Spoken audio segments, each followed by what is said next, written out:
Hello, everybody. This is Daniel Norton, Senior Technical and R&D Manager for Horticulture and Profile Products. I'm here for the next edition of Rooted Dig Again. This particular topic for this week is going to be hemp production in hydrofiber. And to help me talk about this particular topic, I have a very special guest, our resident hemp expert, Kristen McGuigan, who is our Technical Account Manager for Profile. Welcome, Kristen. Hey, thanks, Daniel, for the invite to join you today. And hello to all those out there tuning in to hear this latest installment of Rooted. In late 2018, the federal government passed the Farm Bill with an inclusion for growers to produce hemp. And this allows growers to legally produce cannabis plants with a THC threshold of less than 0.3%. We've certainly seen a big increase of interest from a variety of different growers looking to produce this crop. So let's get started. We have a few slides to take a look at today, and as we do so, we'll work through some of the more frequently asked questions about growing hemp in hydrofiber blends. For anyone who may be new to hydrofiber, let's take a quick look at some of the key points about the product for background knowledge. Hydrofiber is a wood-based material. It's produced domestically in Conover, North Carolina, and we only use one species to manufacture hydrofiber, and that's southern yellow or loblolly pine. The raw chips we receive at the plant are sourced within a half-day's drive and go through a process where they are heated up, and then thermally refined to make the different grinds of hydrofiber that Profile offers. This is a really important point to note because the end result is sterile, so the fibers themselves will not introduce any unwanted pathogens. It's particularly important to growers of all crops, but especially in hemp plants. One other important point to highlight is the thermally refined process creates a great amount of surface area on the fibers. And this is critical because the fibers become very efficient water transporters in the growing media. You can look at it as the fibers help the mix work smarter. So, Kristen, talking about water management, we talk a lot about that as it relates to ornamental crop production. But do you have any concerns about hydrofiber blends holding too much water for growing hemp? Yeah, it's a good question. It's definitely one that we do get asked by people interested in the blends. So it's really important to manage irrigation closely in a hydrofiber blend or any type of blend. Hemp plants are very sensitive to overwatering, and growers need to avoid soggy, wet soils. It's particularly important after transplant when plants are very vulnerable and roots are at that sensitive stage while they adapt to the new growing conditions. Hydrofiber blends in general will hold more water than a traditional peat perlite blend. It's important for growers to pick up those containers in early production after transplant to determine how wet or dry the container is before making an irrigation decision. Blends with hydrofiber tend to have a lighter look to the soil surface, and this is as the fibers work to move the water lower in the container, it's drying that top surface. And as a result, that soil surface may look dry, even feel dry to the touch. However, when the container is lifted, it will often give a different impression of the plant's readiness for watering. Proper moisture management at transplant will make a great impact regardless of what crop a grower is producing. For example, a peat-based blend should start with around a 60 to 65% moisture content at planting. You want to avoid a starting moisture level greater than this, as it can cause plants to stall at transplant by being kept too wet, and it could also potentially create issues for filling containers by the media being too clumpy. A watch out at transplant is to monitor plants for any stall growth, plants that look sluggish or say slow to take off. If you notice plants like this, again, be sure to pick up those pots to determine the readiness of the container and how wet it really is. Remember, the surface may look dry, but the container may have enough water. Other typical signs to watch out for with over-irrigation is the presence of fungus gnats, and oftentimes you'll see surface algae form before the plant canopy closes over the soil. Typically, once the canopy closes, these types of issues go away. Yeah, so Kristen, interrelated with irrigation, is fertility, and hydrofiber. We get this question again on the ornamental side all the time, that a grower may have had bad experience growing in wood in the past, and they want to know how is this different, and particularly, are there any issues growing hemp as it relates to fertility in hydrofiber plants? Sure. Does it need more or less fertilizer compared to like a peat light blend or other common blends that are being used in the marketplace? Yeah. So in general, if growers are starting or are growing in a 20 to 30% inclusion rate, hemp plants, other plants, you should not need more fertilizer, say, than plants grown in that same peat perlite based media or a core blend. So at a 20 to 30% rate, you can keep the same fertilizer regime that you've been using. What we've seen is as growers become more comfortable producing hemp or other plants in hydrofiber blends and look to increase the inclusion rate to say a 40 or 50%, taking that inclusion rate up, then the fertility program in general should be evaluated. Okay. So what about surfactants?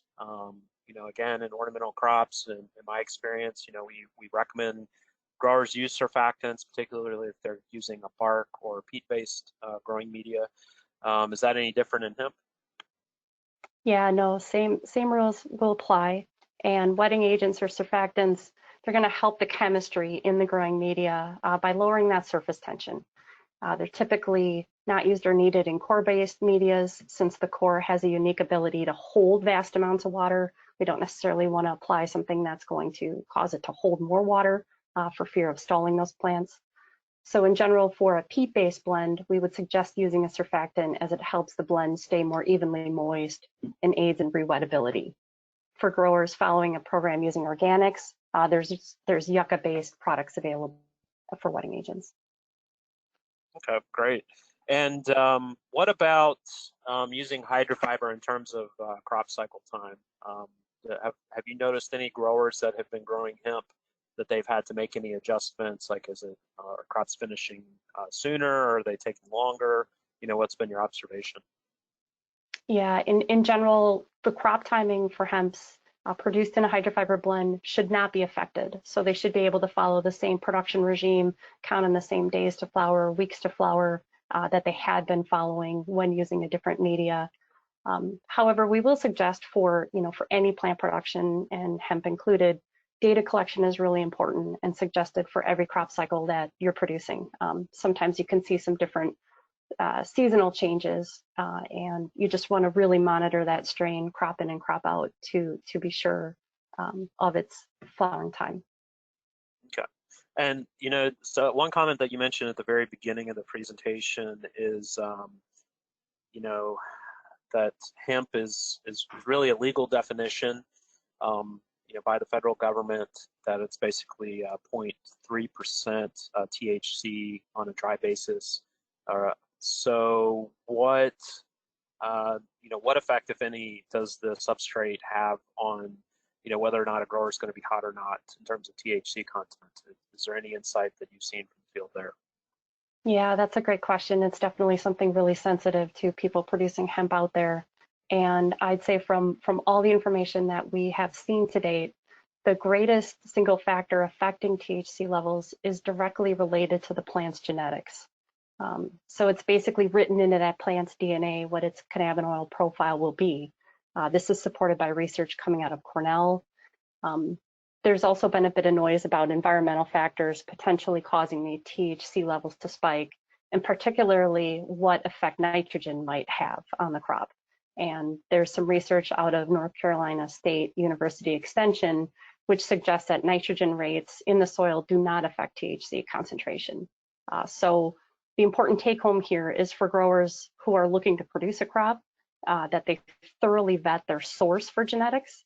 In many cases, growers pay a premium for that starting material, and be sure to ask all the tough questions from your supplier, and also see what proof your supplier may have in terms of testing the genetics before you start growing them.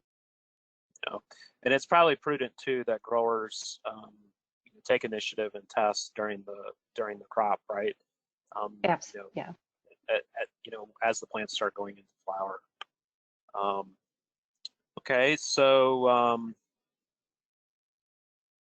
So let's see here. So any comments of growers that have started looking at hydrofiber inclusion rates?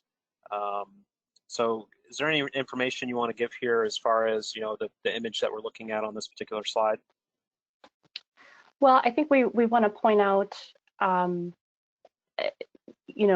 that growers who have started out at, say, a 20 to 30% inclusion rate and have trialed hydrofiber have seen good results with it, and then they want to take a look at increasing the inclusion rate. So that's definitely a trend that we're seeing in hemp.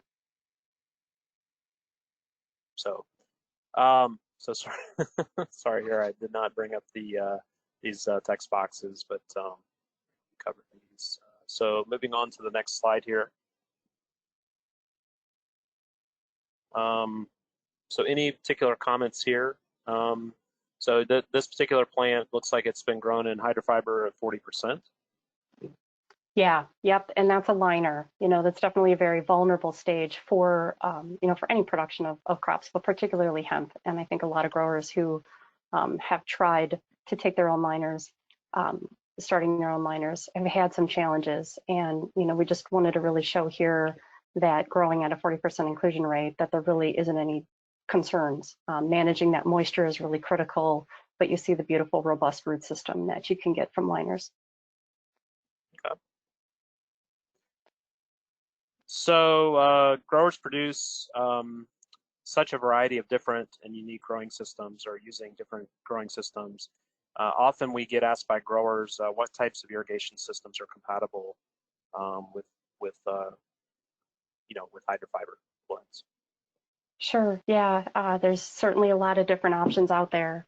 And to date, we've successfully worked with growers using a wide variety of different irrigation systems, from drip to ebb and flood benches or full flood bays, as long as the irrigation is properly managed. We talked about that in the beginning, and we're going to keep coming back to that. All traditional growing systems are conducive for healthy hemp production. One point regarding flood floor applications, in general, peat-based blends provide, say, better upward mobility for a flood floor or flood bench systems compared to core-based blends. Yeah, so I see propagation listed on this slide. We get a lot of questions about this in ornamentals, but also in hemp. What's your thoughts on using hydrofiber in propagation? Yeah, all day long. Sure. If you want to move to the next slide, you can see some excellent examples of hemp successfully grown in a hydrofiber blend. The liners are all started from cuttings started from cuttings and taken from a stock or from a mother plant. As you can see, hemp successfully propagated at a 20-40% hydrofiber inclusion rate here on the screen. Propagation for hemp, as with any vegetatively produced plant, depends on a few factors for success. So again, proper water management and proper management of the overall environment is key, along with keeping the soil moist but not oversaturated. It's definitely critical for that plant's transpiration. If you're trying to produce these at a cooler time of year, the greenhouse zone or area you're growing in, you definitely want to consider adding some bottom heat just to help keep that soil warm to push those roots through. In general, hemp cuttings should thrive when the soil and leaf moisture levels are properly managed. Growers should take care to avoid any freestanding water on those leaf surfaces, and also not to oversaturate the media. Many growers out there are using an IBA-based rooting hormone just to help speed up that rooting process. So producing a liner is one of the first steps of production. Perhaps listening today, you're a grower on the finishing side. And we wanted to also provide viewers with some examples of other irrigation setups to give examples of successful growing environments to finish hemp plants using hydrofiber blends. So if you want to advance to the next slide, you'll see an example of a trial we did with a grower who was using an ebb and flood benching system. So the plants were finished in a larger nursery style container. And as you can see, the plants on the left side, this is the control in a peat light blend. And the plants on the right of the screen were grown in a peat-based blend with a 35% hydrofiber inclusion rate. And the plants in the trial, they're in the same greenhouse zone. They're just each on their own bench. So it's a nice comparison in an ebb and flood bench system. And if you want to take a look at the next slide, please. We have a different example of a grower who used standard drip irrigation system. So these plants, like those in the last slide, are grown. They're grown in the same greenhouse zone, and you can see the great results of the hydrofiber blend on the right of the screen at a 35% inclusion rate. Okay, so yeah, sorry. So one last topic that we spend a lot of time on in hydrofiber blends is pH management. So what effect does pH have in hemp plants that are growing in hydrofiber? Sure. So when growing in a core-based blend with hydrofiber, lime is typically not needed. So the pH shouldn't, you shouldn't need to adjust it when you're growing in a core-based blend. It's important to have your irrigation source tested right from the gate to know what impact your water can potentially have on the crop, along with having your soil tested for a baseline. Every time you're starting a new production, it's always good to do those things, right?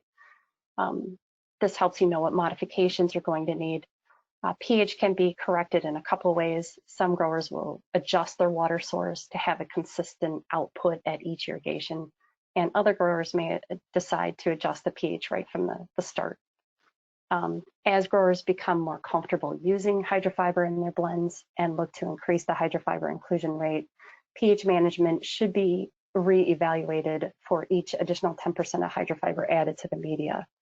If using a peat-based media, it's important to note that hydrofiber does not have the same buffering capacity as peat, and adjustments to the fertility program may be needed.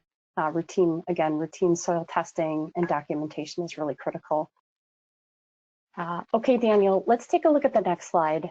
And as our resident technical manager, why don't you please give our audience, excuse me, some insight and some important takeaways.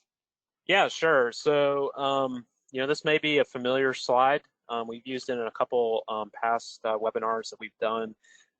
Actually, one of our recent Rooted In webinar series that we've done, we did a little bit more in-depth discussion on lime and lime rates as it affects pH in your substrate. And we just want to reiterate that based on university research from University of New Hampshire, trial that was done in 2017, that what we found, which was really important, is that peat is highly buffered, as you mentioned, Kristen, and hydrofiber is not. They have somewhat similar pHs out of the bag. So if you were just to take a peat sample and you were to take a sample of hydrofiber, you were to do a 2-to-1 dilution test and wait 30 minutes and measure it.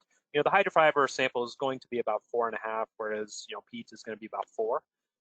So logically one would think, okay, well, it's a little less acidic, but therefore, or however, excuse me, it's still going to behave relatively similar. Well, as we found in this test, that's really not the case. And so what we believe this is due to is low cation exchange capacity.